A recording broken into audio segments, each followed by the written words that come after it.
Okay, so this is the true beginning of the game. That other part was just a random little scare sequence to give you a little freak out. So what we're doing, the beautiful carriage clock. Carriage clock? The hands appear to be stuck, yet the clock continues to tick, with the time permanently set to 3:33, which, if you didn't notice, the alarm clock when she woke up from her little nightmare was also 3:33. There is a key in the back of the clock, presumably for winding it. Should Alice look at the key? Sure. Alice picks up the desk clock and pulls the key from it. However, there is something odd about the key. It isn't for winding at all. It looks like a dresser key. Alex found a dresser key. Well, nice. So this is going to be a different. Okay, I went start. See, I'm gonna. The tutorials are going to force me to talk a little bit about this. So this is your start screen. It's actually the Tome of Eternal Darkness, which is like the flesh and blood, bone bound book. And how you can equip stuff. You can equip stuff. It's kind of like Resident Evil stylish a little bit. So I got a second floor key and I got a dresser key. And you can check it and look at shit. Appears to be the key to the chest of drawers of a dresser. Okay, great. And you can rotate it a little bit, but you can't do any crazy rotation examining like Resident Evil. So. Yeah, this is going to be different because this game is how do you save anyway? Save. Yes. Continue. Okay. 2000 AD, Alex Roivas. And time is important because this game has a really unique way of progressing the story. You don't stay with the main character very much, which is interesting.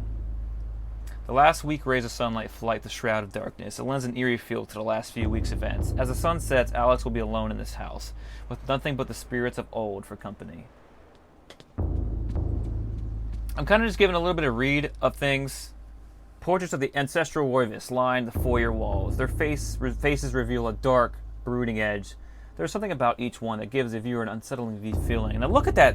That is kind of creepy. I kind of got a little like, ugh, as soon as I accidentally clicked on it, to be honest. Well, pushed on it. Door's locked. Can't use that. I think that leads to the basement. We're not going to see that for a while.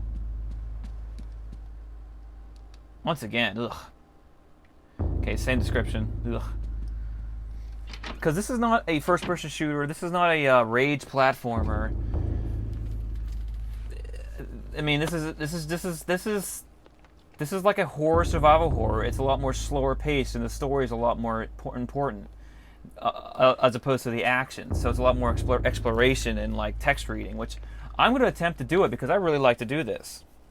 A wooden plaque is fastened to the door, taking the place of the lock. A colored sigil is carved into the wood above a wide slot. The slot is just wide enough to insert a narrow blade. Sexual innuendo! Look at that. You see those two little balls on the bottom with the little slit or it's either a slit or you can think of it as being a rectangle and the two balls and it looks like a penis. So yeah, as I said, very serious commentary. It's going to be a lot more down to earth, so I hope you guys enjoy it. No, seriously, it will be. That was just kind of, that played on itself. I couldn't help it. So I tested this out, and I didn't see too much problems. There was a lot of problems. It took a lot of time to get this working. Because I'm going to say right now, I'm actually playing on my computer, and it's for the GameCube. I have an emulator for GameCube. And if we didn't own this game, one of our friends did, so we basically did own it, and it was forever at our house, because it was a freaking amazing game, so I don't care. A grand piano stands here, awaiting the hands of a decent musician. Unfortunately, Edward never really lived up to that description, and as such, the piano fell into disuse. Well, I guess I won't be playing it then. Now, this game is scary. This game gets really freaky, but I'll explain that later. Like, this game has a unique way of doing something, which actually kind of made me at first make the rage meter, which I'm thinking of implementing a different meter for this game. But I don't know, because time does things to games, and it might be less scary than I remember it. But if I do find myself getting scared, I will implement what I'm thinking of.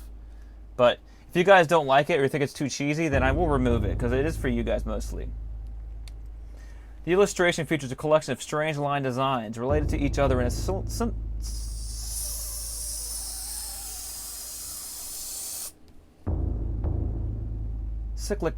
cyclical, there I got it, manner. There appears to be some significance to it, but it isn't particularly evident. Jesus Christ, that word fucking destroyed my head. Just the grammar in my face just blew up. I couldn't even right there. My even didn't couldn't. Ugh. Anyway.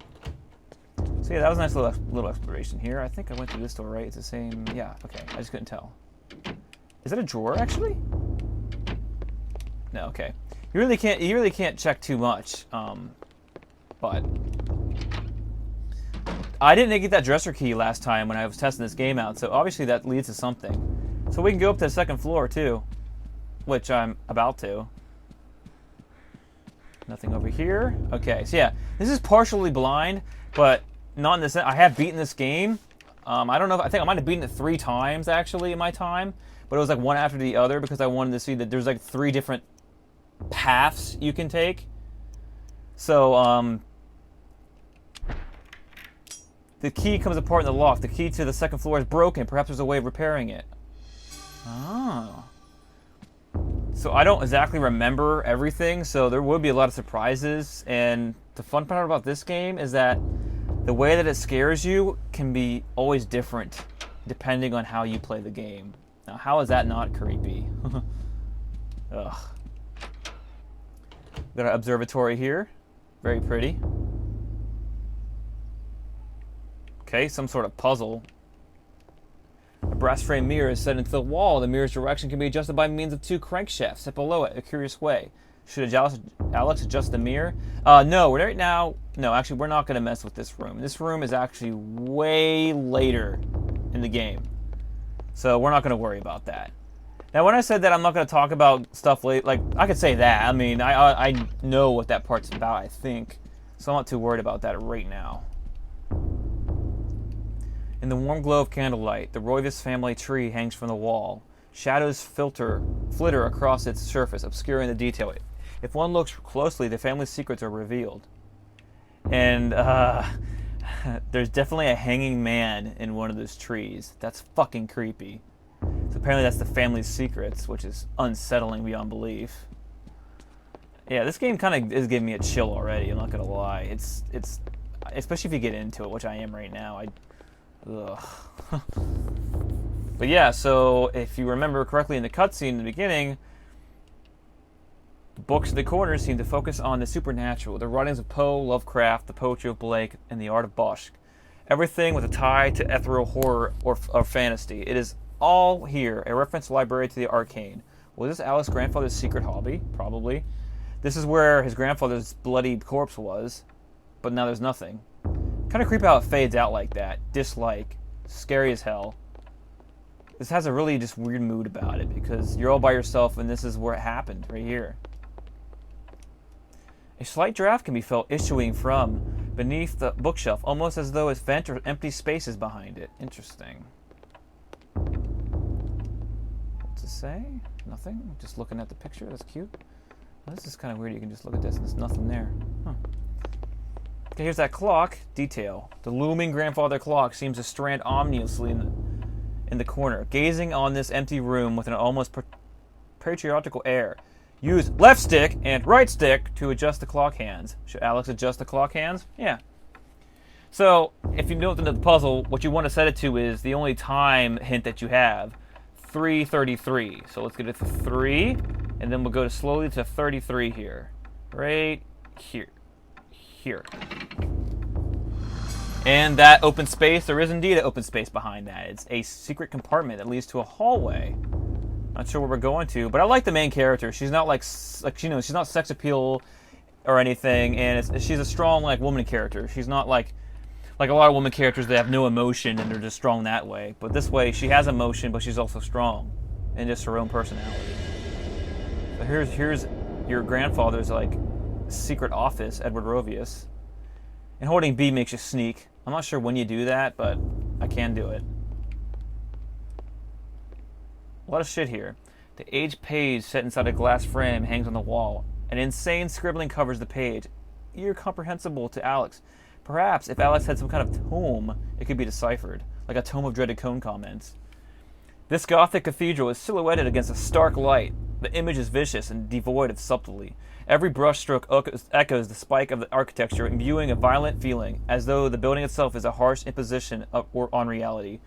A grim picture indeed. Man, gotta brush up on my freaking like pronouncing skills. These words are not like super high school here. This looks like some kind of mask. The face is serene in composure, with a faint hint of a smile tugging at the corners of the mouth and eyes, closed in deep meditation. Oh, creepy. A painting of a jungle-shrouded building. It seems to be a temple in Asia, perhaps from Thailand or Cambodia. This all has meaning, but you don't have to remember anything. This is the bizarre drawing of a Xel'lopian city. Xel'lopians? I have no fucking idea. Its immense architecture bathed in an unnatural fog. The detail is incredible. As Alex studies it, she can almost imagine the city's inhabitants.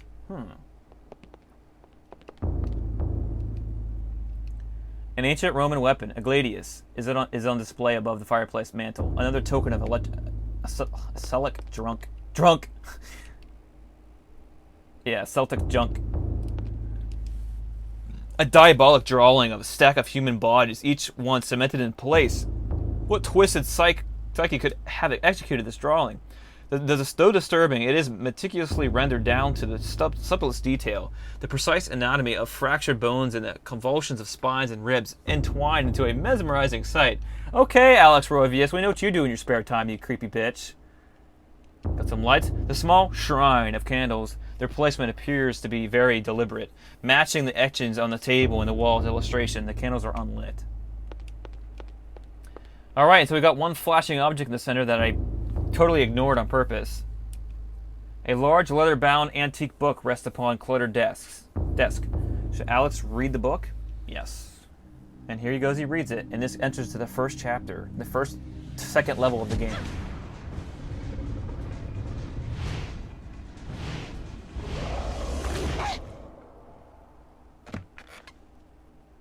Must be R.L. Stein Goosebumps. I had no knowledge of what was to come, nor did I care. How the knowledge changed me, it will also change you. As you read this, you will come to learn fear as I have. You too will come to understand, or you will perish. To think that once I could not see beyond the veil of our reality. To see those who dwell behind. My life now has purpose, for I have learned the frailty of flesh and bone.